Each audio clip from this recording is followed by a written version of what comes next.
Bismillahirrahmanirrahim. Today our topic is Gauss's law. तो Gauss's law जैसे हम कहते हैं Newton's law, Newton first law motion, Newton second law motion, Newton third law motion. तो Newton's का law भी है, जबकि Newton is the unit of force, ऐसा यूनिट ऑफ फोर्स न्यूटन भी। इसी तरह Gauss's law, Gauss is the name of scientist और Gauss is also the unit of magnetic field, जिसे मैग्नेटिक फील्ड स्ट्रेंथ भी कहते हैं, मैग्नेटिक फ्लक्स डेंसिटी भी। जैसे हमने chapter number second first year में एक आर्टिकल पढ़ा था वेक्टर प्रोडक्ट, तो उस वेक्टर प्रोडक्ट में एक एग्जांपल थी मैग्नेटिक फोर्स। वो हमने पढ़ा था Fm is equal to Q into V cross B. Fm यहाँ मैग्नेटिक फोर्स थी जिसके यूनिट न्यूटन थे, क्यू चार्ज था जिसके यूनिट कॉलम थे, वी वेलोसिटी थे जिसके यूनिट मीटर पर सेकंड थे, और एक था बी, वहाँ कैपिटल बी से मराद था मैग्नेटिक फील्ड। तो मैग्नेटिक फील्ड के यूनिट दो किस्म के होते हैं, एक होता है टेस्ला जिसको कैपिटल टी से डिनोट करते हैं, और इसका एक स्मॉल यूनिट उससे बोलते हैं गॉस जिसको कैपिटल जी से।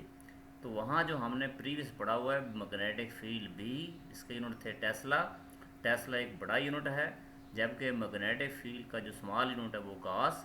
एक टेस्ला में 10,000 गॉस होते हैं। तो Gauss is the unit of magnetic field. यहाँ बात करते हैं गॉस लॉ। तो प्रीवियस जो हमारा लेक्चर था उसमें हमने मालूम किया था electric flux due to a point positive charge placed inside the closed sphere. तो बेटा हमने जो लास्ट टाइम फार्मूला ड्राइव किया था वो था फाई इज इक्वल टू 1/एप्सिलॉन naught times the charge which is enclosed in that surface. तो फाई, तो उसी जो मैथमेटिकल फार्म थी उसको थ्योरेटिकल में लिख दिया, वो बन गया गॉस लॉ। यहाँ हमने लिखा है the electric flux through any close surface is 1/एप्सिलॉन times the total charge enclosed in it. कोई क्लोज्ड सरफेस है, उसके अंदर जितना भी चार्ज हमने स्टोर किया हुआ है जो क्लोज है, उसको अगर डिवाइड कर दिया जाए एप्सिलॉन नॉट के साथ तो हमारे पास टोटल फ्लक्स आ जाएगा which is passing through the. और लास्ट टाइम जो हमने पढ़ा था उसमें ये भी देखा था भी इलेक्ट्रिक फ्लक्स जो है वो किसी क्लोज सरफेस में जो पास करता है वो उस क्लोज सरफेस की शेप, उसकी ज्योमेट्री पे, स्ट्रक्चर पे डिपेंड नहीं करता। लिहाजा हमने एक क्लोज सरफेस ली है और ली भी हमने एक आर्बिट्रेरी है। सपोज़ कि हमारे पास एक इमेजिनरी जैसे आर्बिट्रेरी क्लोज सरफेस है जिसमें छोटे छोटे चार्जेस रखे हुए हैं जिसको नाम दिया पॉइंट चार्जेस का। ये बहुत सारे हैं, सपोज़ कि वो है Q1, Q2, Q3 up to so on, और ये Q1 है। अब हर एक जो चार्ज है वो पॉजिटिव है, और पॉजिटिव चार्ज से जो इलेक्ट्रिक लाइंस ऑफ फोर्स है वो आउट वे जाती है, अवे फ्रॉम द चार्ज आएंगी। तो हम देखते हैं भी इस क्लोज सरफेस के अंदर जितने पॉइंट चार्जेस मौजूद हैं उन तमाम की वजह से कुल कितना फ्लक्स इसमें से पास करेगा, इसे मालूम करने को कहते हैं Gauss law. Suppose n point positive charges Q1, Q2, Q3 up to so on Q1 are enclosed in an arbitrary, कहते हैं इमेजिनरी यानी कि फर्जी शेप्ड क्लोज सरफेस। हमारे पास एक क्लोज सरफेस है S, उसके अंदर हमने n पॉइंट चार्ज रखे हुए हैं। तो हमने देखना है इन तमाम चार्जेस की वजह से कुल टोटल जो इलेक्ट है वो जो फ्लक्स जो पास करेगा उसकी वैल्यू क्या है। तो हम 1 बाय 1 करते हैं। सबसे पहले निकालते हैं जो चार्ज Q1 है उसकी वजह से कितना फ्लक्स जो है वो पास करेगा।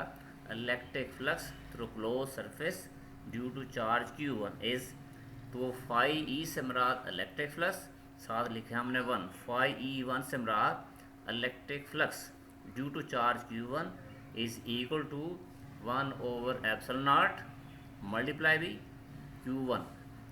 तो सिमिलरली अगर हमारे पास चार्ज Q2 है तो उसकी वजह से आएगा phi E2 is equal to 1/एप्सिलॉन नॉट मल्टीप्लाई बाई Q2 इसी तरह बेटा Q3 up to so on, और जो लास्ट हमने रखा था φen, उसकी वजह से आएगा 1/ε0 इंटू Q0। अब बेटा हम तमाम जो इसमें से फ्लक्स जो गुजरा वो उनको ऐड करेंगे। Total electric flux through the close surface एसेस φe is equal to φe1 plus φe2 plus φe3 plus up to so on plus φen। अब तमाम में जो क्वेश्चन 1, 2 और 3 में जो वैल्यू हमने निकाली है वो इसमें वैल्यू पुट करते हैं।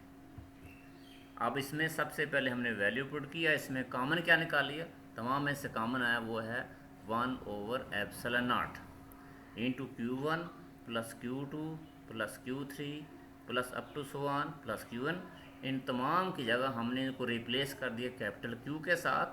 कैपिटल Q से मुराद the total charge which is enclosed in the close surface, close surface के अंदर जितने भी चार्जेस है उनको ऐड कर लिया। तो लास्ट पे क्या निकाला हमने, phi E equal to 1/ε0 into Q।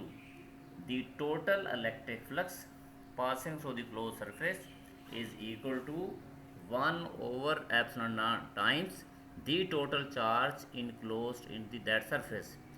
The close surface जो है उसमें से टोटल जो फ्लक्स पास करेगा इलेक्ट्रिक फ्लक्स वो किसके इक्वल है, तो सबसे देखेंगे इसके अंदर टोटल चार्ज क्या था, उस टोटल चार्ज को हम डिवाइड किस पे करते हैं, ε0 के ऊपर। That is called gauze law, और ये इसकी मैथमेटिकल फॉर्म है किसकी बेटा, गाज़ लॉ की ये मैथमेटिकल फॉर्म। आगे इसकी एप्लीकेशन है, तो गाज़ लॉ की 3 एप्लीकेशन है, उन 3 में से आज हम डिस्कस करेंगे। इसकी जो फर्स्ट एप्लीकेशन है वो बेटा है electric field intensity inside a hollow charge conducting sphere. बेटा हमारे पास एक कंडक्टिंग स्फीयर है। कंडक्टिंग वो होता है जिसमें से चार्ज को कंडक्ट हो सके, उसमें से इलेक्ट्रिक फील्ड गुजर सके। तो बेटा एक कंडक्टिंग स्फीयर है, हमने क्लोज स्फीयर लिया, उसका रेडियस हमारे पास कैपिटल R है। इस स्फीयर के ऊपर ओवर दी हमने पॉजिटिव चार्जेस जो है वो उसके ऊपर रखे हुए हैं, जिसको नाम दिए है Q। ठीक है, positive charges are distributed over the surface, जो हमने बाहर S रखा हुआ है, जिसका रेडियस कितना है R।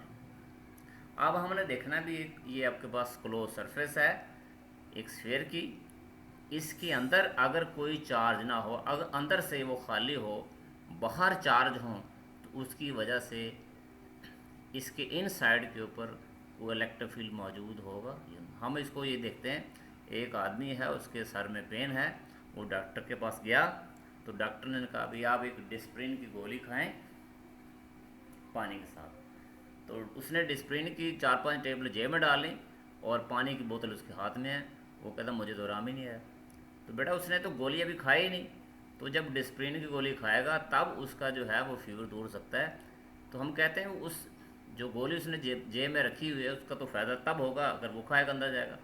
हम कहीं इसी तरह एग्जांपल देते हैं, अब एक कमरा है, उस कमरे के चारों तरफ अगर लाइटें लगा दी जाए और कमरा बंद कर दी जाए और अंदर जो लाइट है वो बंद कर दी जाए, तो रोशनी बाहर तो होगी, उसके अंदर रोशनी नहीं होगी। इस तरह देखना चाहते हैं, अगर एक क्लोज सरफेस है उसके ऊपर बाहर तो चार्ज हमने रखे हुए हैं, अगर वो अंदर से कोई चार्ज नहीं है, वो खाली है, तो उसकी वजह से क्या कोई इलेक्ट्रिक फील्ड मौजूद होगा या नहीं। इसे कहते हैं electric intensity inside a hollow charge conducting sphere. तो हमने लिखा है consider a hollow conducting sphere of radius capital R, positive charges positive Q जिसका नाम रखा डिस्ट्रीब्यूटेड ओवर इट, इसके बाहर हमने पॉजिटिव रख दिए। We want to calculate the electric field intensity at a point inside the sphere. अब बेटा हम इस स्फीयर के इन साइड के ऊपर देखना चाहते हैं कि इलेक्ट्रिक फील्ड मौजूद है या नहीं है। इसके लिए we draw an imaginary sphere of radius R। इसके अंदर एक इमेजिनरी हम स्फीयर बनाएंगे जिसका रेडियस रखा है R डैश, और बेटा R डैश जो है वो R से छोटा है, R dash is less than R। ये जो इमेजिनरी हमने स्फीयर बनाया, तो क्योंकि बात हो रही है गाजेस की, तो ये बन जाए गाशियन सर्फेस, इसको नाम देते हैं कि एक इमेजिनरी सर्फेस है inside the charge sphere. The surface of the sphere is, इसे कहते हैं गाशियन सर्फेस कहते हैं। तो अब हमने देखना भी इसके अंदर कोई इलेक्ट्रिक फील्ड मौजूद है या नहीं। तो सबसे पहले हम अप्लाई करते हैं गाजला। उसका फार्मूला क्या पढ़ा था हमने, phi E is equal to 1/ε0 multiply by Q. तो बेटा ये क्यू जो है, this is the amount of charge which is placed inside the closed sphere as charge enclosed by the Gaussian surface is zero. इस जो हमने imaginary जो एक सरफेस हमने सपोज जिसको नाम दिया गॉसियन सरफेस का, ये अंदर से हालो है, इसमें कोई चार्ज हमने इनक्लोज नहीं किया, तो क्यू की वैल्यू क्या है, ज़ीरो। तो बेटा आप पीछे गौर करें, जो गाजला में हमने देखा था, हमने लिखा था phi is equal to 1/ε0 times, तो कैपिटल क्यू लिखा था। तो बेटा क्यू से मुराद the total charge which is enclosed in the surface. अब हम इस आर्टिकल में पॉजिटिव क्यू को नाम दिया जो बाहर चार्ज था, जबकि गाजला में जो क्यू है वो क्यू है जो हमने इनसाइड रखा हुआ है। तो बेटा जो कैपिटल क्यू है इस केस में हमने बाहर रखा हुआ है और अंदर से वो खाली था, लिहाजा यहाँ स्मॉल क्यू की वैल्यू क्या है, ज़ीरो। अब इसको मल्टीप्लाई करेंगे तो फाई इक्वल टू ज़ीरो, ये क्वेश्चन 1। और दूसरा में ये इलेक्ट्रिक फ्लक्स को यूँ भी डिफाइन किया था, the scalar product of electric intensity and vector area is called electric flux. तो phi E is equal to E dot A, E यहाँ इंटेंसिटी है, ए यहाँ वेक्टर एरिया है। इक्वेशन 1 और 2 को कंपेयर करें, लिहाजा E dot A is equal to zero. अब बेटा मैथमेटिक्स देखा जाए तो यहाँ E dot A is equal to zero है।